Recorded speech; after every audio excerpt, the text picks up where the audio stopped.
আয়েশা সিদ্দিকা রাদিয়াল্লাহু তাআলা আনহা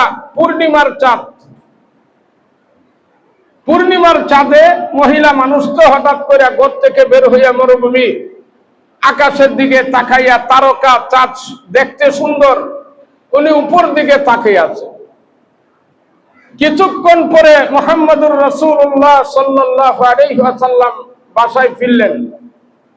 জিজ্ঞাসা করলেন, আয়েশা রে, তুমি দেখি আকাশের দিকে তাকাচ্ছ, কি জানি মনে হয় গণতেছো না হিসাব করতেছো, ব্যাপারটা কি?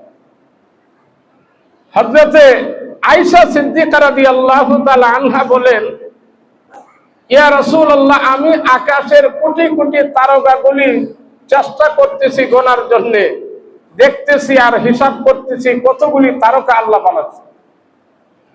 আল্লাহর নবী হেসে দিয়া বললেন, আয়েশা রে, এই পৃথিবীর এমন কি কোনো মানুষ আছে যে আকাশের এই এতগুলি তারকা গুণে শেষ করতে পারবে?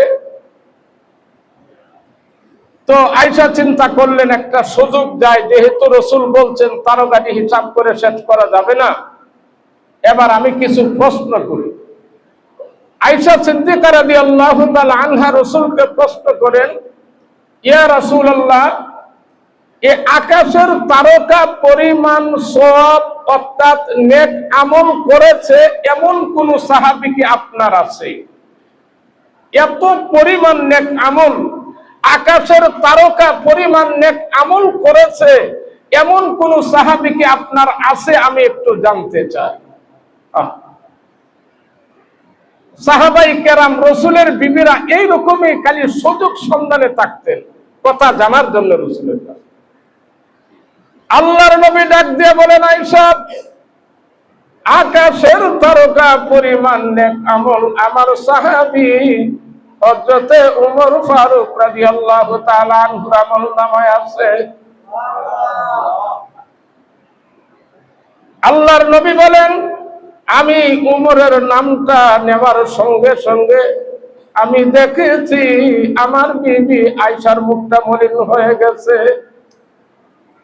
কারণ আয়েশা চিন্তা করলেন, আমার বাবা সর্বপ্রথম মুসলমান, আমার বাবা ইসলামের জন্য যতটা কষ্ট করেছেন পৃথিবীর আর কোন সাহাবী এত কষ্ট করে নাই। আমার নবী কেমন করে আমার বাবাকে বাদ দিয়া উমরের নাম বলতে পারলো? এটা তার মনের আকীদা, মনের ধারণা করে।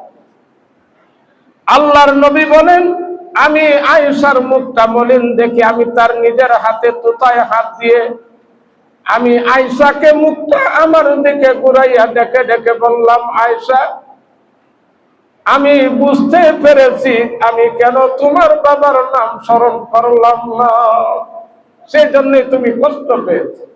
আমি কেন তোমার বাবার নাম স্মরণ করলাম না, সেই জন্য তুমি কষ্ট পেয়েছো, আমি বুঝতে পেরেছি।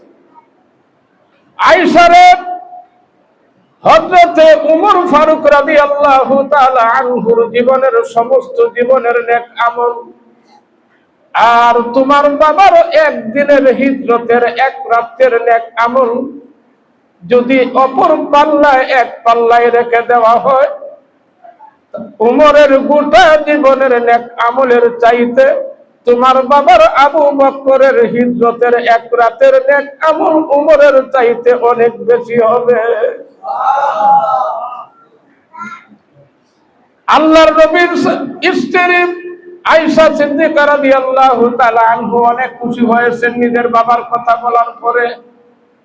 আল্লাহর নবীকে প্রশ্ন করেছেন, ইয়া রাসূলুল্লাহ, আমার বাবা এই এত নেক আমল কিভাবে কামাই করেছে আমাকে একটু বলে দেন। আল্লাহর নবী বলেন, আয়েশা, আমাকে আল্লাহ রাব্বুল আলামিন যখন বারবার জানাইতেন যে আমি মক্কা থেকে হঠাৎ করে কোনো না কোনো একদিন গভীর রজনীতে মক্কা ছেড়ে যেতে হবে, আমার হিজরত করতে হবে, এই কথাটা অনেক দিন পূর্বে আমাকে আল্লাহর ফেরেশতা জানিয়ে দিয়েছেন। আর আমি আমার সঙ্গী হিসাবে হযরতে আবু বকরকে অনেক দিন আগে ইঙ্গিত দিয়েছিলাম যে আবু বকর রে কাফেরদের অত্যাচারের কারণে এই মাতৃভূমি মক্কা ত্যাগ করে আমাদের মদিনাতুল মুনাওয়ারায় হিজরত করতে যেতে হবে। আমি এই কথা বলার দীর্ঘ কয়েক মাস পরে আমি যখন ঘর থেকে বের হয়েছি গভীর রাত, আমি গভীর রাতে তোমার বাবা আবু বকরের দরজায় দাঁড়াইয়া আমি ছোট্ট করে আওয়াজ করেছিলাম, আবু বকর। আমি আবু বকর বলতে সঙ্গে সঙ্গে আবু বকর বলেছেন, লাব্বাইকা ইয়া রাসূলুল্লাহ, ইয়া রাসূলুল্লাহ, আপনার গোলাম আপনার সামনে হাজির। আল্লাহর নবী পথ হাঁটেন আর জিজ্ঞাসা করেন, আবু বকর রে, আমি তো কয়েক মাস আগে তোমাকে ইঙ্গিত দিয়েছিলাম, আমি কয়েক মাস আগে তোমাকে সংকেত দিয়েছিলাম যে আমার অন্ধকার রজনীর সফরের সাথী হবে তুমি, আবু বকর। হযরত আবু বকর সঙ্গে সঙ্গে চোখের পানিগুলি ছেড়ে দিয়া ডেকে ডেকে বলে, ইয়া রাসূলুল্লাহ, আপনি যেদিন আমাকে এই কথাটা স্মরণ করে দিয়েছিলেন, খোদার কসম আমি ওই দিন থেকে আজও পর্যন্ত আমি আবু বকর কোনোদিন বিছানায় পিঠ লাগাই নাই। আমি চিন্তা করেছি রাসূল গভীর রজনীতে আমার কাছে আসবে, আমার দরজায় দাঁড়াবে, আমাকে ছোট্ট গলায় আবু বকর বলে ডাক দিবে, আর আমি যদি এমন অবস্থায় ঘুমন্ত অবস্থায় থাকি, আমার নবী আমাকে ডাকের সঙ্গে সঙ্গে না পায়, কিয়ামতের কঠিন মুসিবতের দিনে আমি আবু বকর এই মুখটা কেমন করে আমি আল্লাহকে দেখাবো, আমি এই মুখটা কি করে আল্লাহকে দেখাবো।